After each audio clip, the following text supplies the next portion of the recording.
ህይወቱ ስለሚነጠቅበት ስለ ጥቁር አስማት በስፋት እናያለን። የቅዱሳን አምላክ ልዑል እግዚአብሔር ምስጢሩን ይግለጽልን። የወለላይቱ እመቤት ልጆች ጥቁር አስማት የሚባለው አስማትንና ድግምትን ለመጥፎ ነገር የሚጠቀሙት የመተት አይነት ነው። ጥቁር አስማት በሳጥናኤል ህቡ ስሞች የሚደገም ነው። በክፍል 1 እንደነገርኳችሁ ህቡ ስሞቹ የስማቸው ኃይል፣ ሚስጥራቸው፣ ትርጓሜያቸውና ፍቻቸው በውል በፍጹም የማይታወቁ በመጻሕፍትም የሌሉ ናቸው። ደጋሚዎቹ የማያውቋቸው ሰይጣን ብቻ የሚያውቃቸው ናቸው። ጥቁር አስማትን በመተት ከፍተኛ ደረጃ ላይ የደረሱት ሰይጣንን የተዋረሱትና ከሰይጣን ጋር ዘላለማዊ የደም ቃል ኪዳን ያደረጉት ሰዎች የሚመትቱት ነው። ደጋሚዎችና አስደጋሚዎች የሰውን ነፍስ ሳያጠፉ አካላዊ ጉዳት ለማድረስም ነጭ አስማትን እንደሚጠቀሙ ሁሉ ጥቁር አስማትን ደግሞ በሰው ላይ አካላዊ፣ ሞራላዊ፣ ህይወታዊና እስከ ሞት ለሚያደርስ ጉዳት ይጠቀሙታል።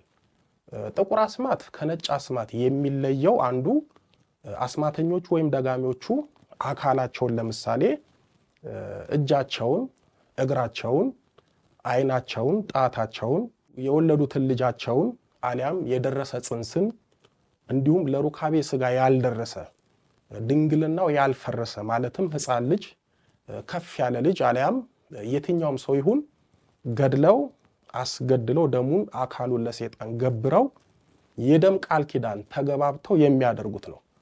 በነገራችን ላይ ከቤት ከትምህርት ቤት እንዲሁም ከሰፈር ጠፍተው ስለማይገኙት ቢገኙ ሞተው አስክሬናቸው ተቆራርጦ የሚገኙትና በዛው ደብዛቸው የሚጠፉት ልጆች ለምን እንደሆነ ልባላችሁ። ስለዚህ ጉዳይ በሌላ ክፍል በሰፊው እናያለን። ጥቁር አስማት የሚሰሩ ሰዎች ሰይጣንን ተዋርሰው ለሰይጣን ነፍሳቸውን አሳልፈው ሰጥተው ነው። እነዚህ ሰዎች ሰይጣንን ከተዋረሱ በኋላ ግማሽ ሰው ግማሽ ሰይጣን ሆነው ነው የሚኖሩት። የሚያሳዝነው ንስሐ መግባት አይችሉም። ንስሐ ልግባ እንኳን ቢሉ አይሆንላቸውም። ምክንያቱም አስቀድመው ነፍሳቸውን አሳልፈው ሰጥቷልና። ንስሐ ደግሞ በነፍስ የምንድንበት ነው። እነዚህ ሰዎች ንስሐ እንዳይገቡ ነፍሳቸውን ለሰይጣን በራሳቸው ነጻ ፍቃድ አስቀድመው ስለሰጡ ነፍስ የሌለው ሰው ደግሞ ንስሐ ስለማይገባ እነዚህ ሰዎች ነፍስ የላቸውም ማለት ነው። ነጭ አስማትን ለራሳቸው እንደሚጠቀሙት ሁሉ ጥቁር አስማትን ደግሞ ለሰው ወይም ሰውን በተለያዩ ነገሮች ለመጉዳት ይጠቀሙበታል። ለምሳሌ ጥቁር አስማት ወይም ድግምት የሚባሉትን ብንመለከት የእድል መተት፣ የሰላቢ መተት፣ የአይምሮ መተት። የሚገርማችሁ በአይምሮ መተት ውስጥ ብዙ መተቶች አሉ። ለምሳሌ አእምሮ የሚበጠብጥ መተት፣ አእምሮ የሚዘጋ መተት፣ ዕውቀት የሚሰውር መተት፣ የእብደት መተት፣ የአይምሮ በሽተኛነት መተት፣ የአይምሮ ዘገምተኝነት መተት፣ የአይምሮ እድገት ውሱንነት መተት። ይሄ ህፃናት ብሩህ አእምሯቸው ተነቦ የሚመተት መተት ነው። የአይምሮ ደዌ መተት፣ ይሄ ደግሞ የአይምሮ እጢ፣ ማይግሪን ወይም ከፍተኛ የራስ ምታት፣ ከፍተኛ ነስር የሚያመጣ መተት ነው። የእንቅልፍ መተት ማለትም ዝም ብሎ ሲተኙ ውለው ሲተኙ እንዲያድሩ የሚደረግ መተት ነው። እንቅልፍ የሚያሳጣ መተት፣ ይሄ ደግሞ ቀንም ሌሊትም እንዳትተኙ እንዳታርፉ የሚደረግበት መተት ነው። አእምሮን የሚይዝ የሥራ መተት፣ እነዚህ ሁሉ ከአይምሮ መተት የሚመደቡ ናቸው። የሚስጥር መተት፣ የቤተሰብ መተት፣ የደንቃራ መተት፣ የአይምሮ ዕውቀት ሰላቢ መተት፣ ጥላ ወጊ ወይም መቅትል፣ መስተፋቀር፣ መስተባረር ማለትም ሰው ብን ብሎ ሀገሩን መንደሩን ለቆ እንዲጠፋ፣ መስተአብድ ማለትም አብዶ ጨርቁን ጥሎ እንዲንከራተት፣ አፍዛ ደንዝዝ ማለትም ፈዞ ደንዝዞ ስራ፣ ትዳር ወዘተ ጠልቶ ቤት ተጎልቶ እንዲውል ማድረግ። ይህም የሰይጣን ትንፋሽ በሚባል እጽዋት የሚደገም ነው። መስተሐምም ማለትም በህመም እንዲሰቃይ፣ ህልመ ድብዳብ ማለትም 24 ሰዓት ቀንም ማታም ህመም እየደበደበው እንዲሰቃይ፣ የቁራኛ መተት ማለትም አንድ ሰው እጅ እግሩ ተቆራኝቶ ወይም ሽባ ሆኖ ከቤት እንዲውል የሚደረግ ወዘት ናቸው። እነዚህ ሁሉ ጥቁር አስማት ወይም ጥቁር መተት ናቸው። እነዚህ ጥቁር አስማት ወይም ጥቁር መተት ሰዎች ላይ የሚደገሙት በሶስት መልኩ ነው ወይም በሶስት አይነት ነው። አንደኛው በስማቸው በማስደገም ወይም በማስመተት ሲሆን ሁለተኛው በሚበላና በሚጠጣ በማቅመስ በማብላት ሲሆን ሶስተኛው በማስነካት በመርጨት ወይም በመጣል ነው።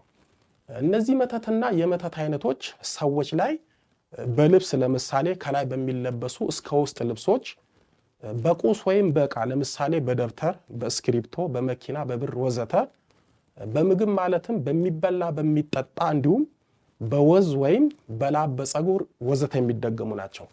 እግዚአብሔር ለሙሴ በኦሪት ዘጸአት በምዕራፍ 22 ቁጥር 18 ላይ መተተኛይቱን በሕይወት እንድትኖር አትፍቀድላት ብሎታል።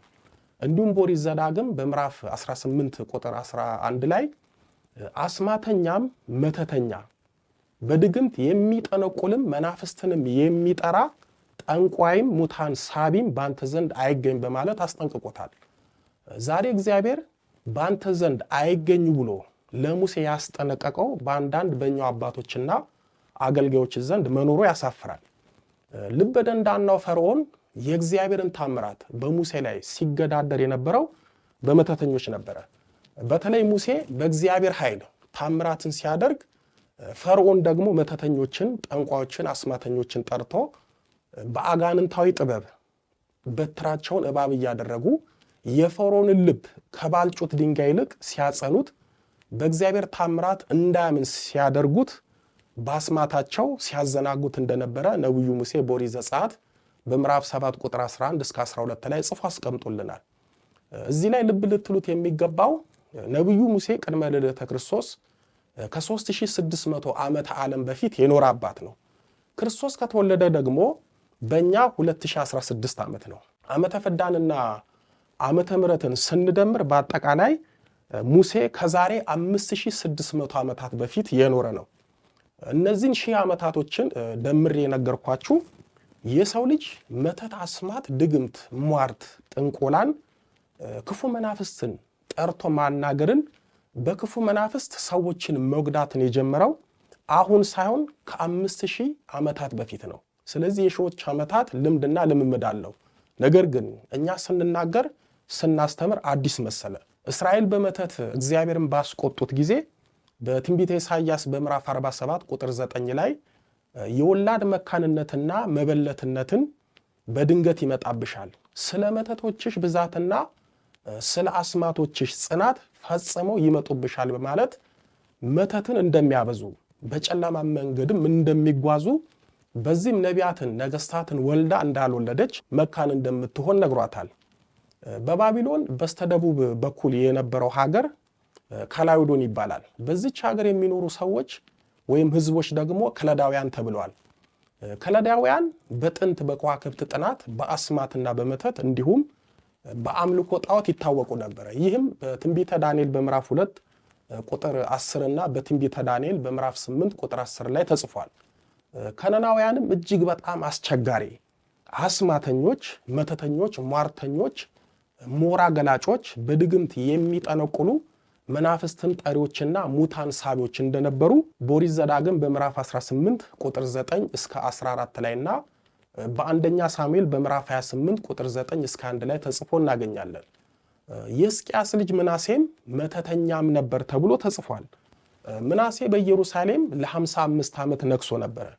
ምናሴ አባቱ ያፈረሰውን የበዓልን የጣዖት መሰዊያ መልሶ በመስራት ጣዖት ማምለክ ጀመረ። በዚህ በጣዖት አምልኮ ውስጥ ገብቶ ነው ወደ መተት ህይወት ውስጥ የገባው። ለዚህም ነው ብዙ ጊዜ ልብ ካላችሁ ጠንቋይ ቤት የሚሄዱ ሰዎች መተተኞች ናቸው። ሰራልሃለሁ፣ ሰራልሻለሁ፣ ቆይ ጠብቂኝ፣ ቆይ ጠብቀኝ የሚሉት ለማስመተት ነው። የምናሴን ክፉ ስራ ወይም መተተኛነቱን መጽሐፍ ቅዱስ በሁለተኛ ዜና መዋዕል በምዕራፍ 33 ቁጥር 6 ላይ ሞራ ገላጭም ሆነ አስማትም አደረገ መተተኛም ነበር በማለት ክፉ ተግባሩን አስረግጦ ጽፎልናል። እዚህ ላይ ልብ ልትሉት የሚገባው ምናሴ አስማትም መተትም አደረገ የሚለውን ነው። ዛሬም እንደ ምናሴ መተትን አስማትን በሰዎች ላይ የሚያደርጉ አሉ። ምናሴ በአስማቱ በመተቱ በጣዖት አምልኮቱ ብዙ ሰዎችን እንዳሳተ በሁለተኛ ዜና መዋዕል በምዕራፍ 33 ቁጥር 9 ላይ እግዚአብሔር ከእስራኤል ልጆች ፊት ካጠፋቸው ከአሕዛብ ይልቅ ክፉ ይሰሩ ዘንድ በይሁዳና በኢየሩሳሌም የሚኖሩትን ሰዎች አብዝቶ አሳተ ተብሎ ተጽፏል። በዚህ ሁሉ በምናሴ ጥፋት እግዚአብሔር ምናሴን ተቀይሞት የአሦርን ንጉሥ የሰራዊት አለቃ አስነስቶበት በዛንጀር ተይዞ በሰንሰለት ታስሮ ወደ ባቢሎን በምርኮ ሄደ። በመጨረሻ ምናሴም በጸሎት በጾም ራሱን በፈጣሪው ፊት አዋርዶ እግዚአብሔርን ይቅርታ ጠየቀ።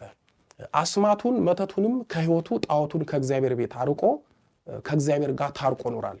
ዛሬም እንደ ምናሴ በሰው ላይ መተትን፣ ድግምትን፣ አስማትን፣ ሟርትን የምታደርጉና የምታስደርጉ ሰዎች የጊዜ ጉዳይ ነው እንጂ ያደረጋችሁባቸው ሰዎች ሐዘን፣ ለቅሶ፣ እንባ፣ ጸሎት የእግዚአብሔር ቁጣ ተጨምሮበት ይጥላችኋል።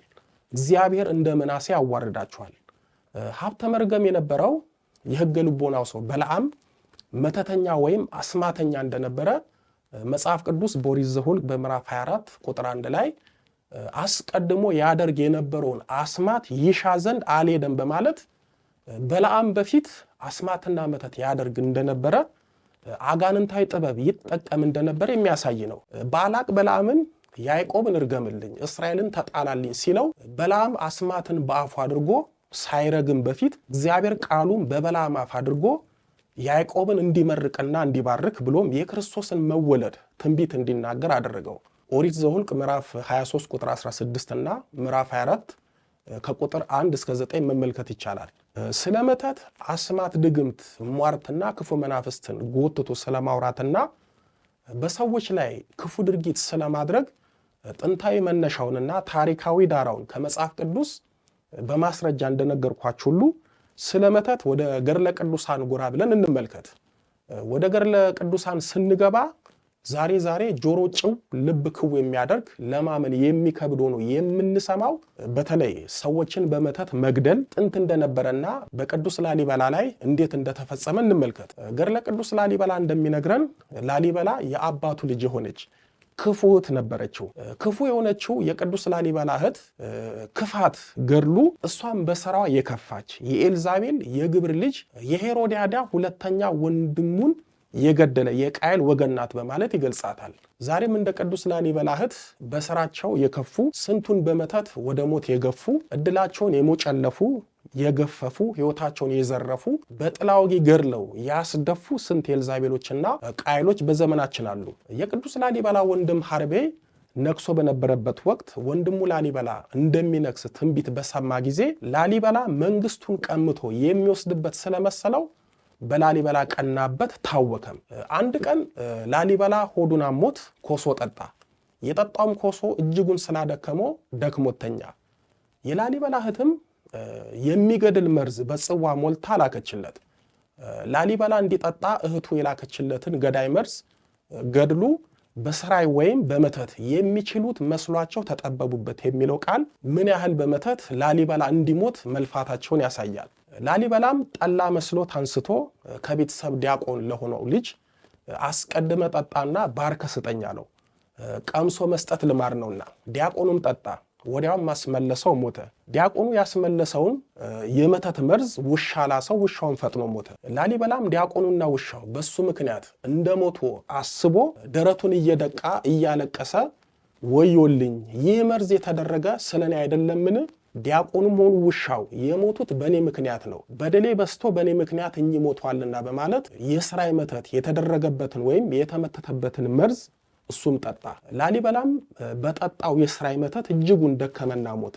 ቅዱሳን መላእክት የላሊበላን ነፍሱን ወደ 7ቱ ሰማያት አሳረጓት፣ እግዚአብሔር ጋር ማደረሷት። ብዙ ሰማይ ምስጢር አሳይተው ጥበብን ገልጸውለት በሞተ በ3ኛው ቀኑ ነፍሱ ከስጋው ጋር አዋህዶ መለሱት። ቅዱስ ላሊበላ በእህቱ ምክንያት በንግስናው በመቅናት የተደረገበት የስራይ መተት ለሞት ቢያበቃውም ለበጎ ሆነለት። ቅዱስ ላሊበላ ከስራይ መተት ተርፎ ዛሬ አስደናቂ የሆኑትን 11ዱን ውቅር አብያተ ክርስቲያናትን ታምረኛ ገድሉንና ቃል ኪዳኑን አትርፎልናል። ዛሬ እህት በእህት ላይ፣ ወንድም በወንድም ላይ፣ ቤተሰብ በቤተሰብ ላይ መተትን አደረጉ፣ እድላቸውን ወሰዱ፣ ገደሉ ሲባል አላምን ለምትሉ ለምትጠራጠሩ የቅዱስ ላሊበላን ገድሉን መርምሩ። የወለላይቱ እመቤት ልጆች፣ የሰው ልጅ መተትን ስራይን ለተንኮል ሰውን ለመግደል ይጠቀም የነበረው ዛሬ ሳይሆን ከ1000 ዓመታት በፊት። ዛሬ በእኛ ዘመን ባል በሚስቱ ላይ፣ ሚስት በባል ላይ፣ ወንድም በወንድሙ ላይ፣ እህት በእህቷ ላይ፣ ጓደኛ በጓደኛው ላይ፣ የሥጋ ዘመድ በቤተሰቡ ላይ መተት ቢያስመትት እስኪያደርሰው ለሞት ሊደንቀን አይገባም። ይህ አይነት ሰዋዊና አጋንንታዊ ተንኮል እንኳን እኛ ላይ በቅዱሳኑ ዘመን በቅዱሳን ላይ ይደረግ ነበር። ከሰማዕታቱ ወገን ወደ ሆነው ወደ ኃያሉና ወደ ፍጡነ ረድኤት ወደ ቅዱስ ጊዮርጊስ ሕይወት ጎራ ስንል አሳዛኝ ገድሉ እንደሚነግረን ሰባው ነገስታት ሟርተኛ፣ አስማተኛ፣ መተተኛ በመሰብሰብ በድግምት መርዝ እየመረዙ ቅዱስ ጊዮርጊስን የመተታቸው መሞከሪያ አድርገውት ነበር። ሰማዕቱ ቅዱስ ጊዮርጊስ እምነቱና ጸሎቱ ከነሱ መተትና አስማት በላይ ስለሆነ አንድም ለታምራት የሚሰጡትን መተት በፈጣሪው ስም እያማተበበት ጭልጥ እያደረገ እየጠጣ መተታቸው በሱ ላይ እንዳልሰራ የፈጣሪውን ኃይል ያሳያቸው እንደነበረ አስገራሚ ገድሉ ይተርክልናል። ቅዱስ ጊዮርጊስ በዱዲያኖስ ዘመን ከዛሬ 1700 ዓመታት በፊት የኖረ ሰማዕት ነው። በዛን ዘመንም መተት በሰው ልጆች የተንኮል ሕይወት ውስጥ በሰፊውና በደንብ ነበረ። በእኛም ሀገር በተለይ በነገስታቱ በመሳፍንቱ በመኳንንቱ ዘመን በቤተ መንግስት መተት እጅጉን ይዘወተር ነበር። የነገስታቱ ልጆች ቤተሰቦች፣ መኳንንቱ፣ መሳፍንቱ ወዘተ በስልጣን የሚጋፋቸውን የሚቀናቀናቸውንና ጠላት የሚሉትን ከሚያጠቁበት ከሚገሉበት ድምፅ አልባ መሳሪያ አንዱ መተት ነው። የበታች ሹሞችም ከላይ ያሉትን የሚያስወግዷቸው በመተት ነው። ብዙ ጊዜ በእኛ ሀገር ታሪክ እከሌ የሚባል መሪ፣ መኳንንት፣ መሳፍንት፣ ቀኝ አዝማች፣ ግራ አዝማች፣ ፊት አውራሪ ወዘተ በመርዝ ነው የሞቱት ብለን የምንሰማው በመተት የሞቱትን ነው፣ ወይም በሰው በስራይ መተት የተገደሉትን ነው። ስለዚህ በዘመናችን እንደ ጥበብ የተቆጠረው ብዙ ሰው የተጎዳበት መጎዳት ብቻ ሳይሆን ሕይወቱን ስለሚነጠቅበት ስለ መተት በተለይም ስለ ነጭ አስማት ወይም ነጭ መተት እና ስለ ጥቁር አስማት ወይም ስለ ጥቁር መተት በጥልቀትና በስፋት እንማራለን። በክፍል 3 ደግሞ በሰው ላይ መተት ለምንና ለምን ተግባር ይሰራል፣ መተት ለምንኛ ላይ ይሰራል፣ ስንት አይነት መተት አለ፣ መተትን ማን ይሰራዋል፣ ደብተራዎች፣ ጠንቋዮች መተትን እንዴት ነው የሚሰሩት፣ ወደኛ የሚልኩት የሚለውን እንመለከታለን። ሕዝቤ ዕውቀት ከማጣት የተነሳ ጠፍቷል። ትንቢተ ሆሴዕ ምዕራፍ 4 ቁጥር 6። ከትውልዱ ማን አስተዋለ፣ ትንቢተ ኢሳይያስ ምዕራፍ 53 ቁጥር 8። ፈረስ ለጦርነት ቀን ይዘጋጃል፣ ድል ግን ከእግዚአብሔር ዘንድ ነው። መጽሐፈ ምሳሌ ምዕራፍ 20 ቁጥር 31። ያስተማረን የመከረን የአባቶቻችን አምላክ ልዑለ ባሕርይ ቅዱስ መድኃኔ ዓለም ኢየሱስ ክርስቶስ ክብር ምስጋና ይድረሰው።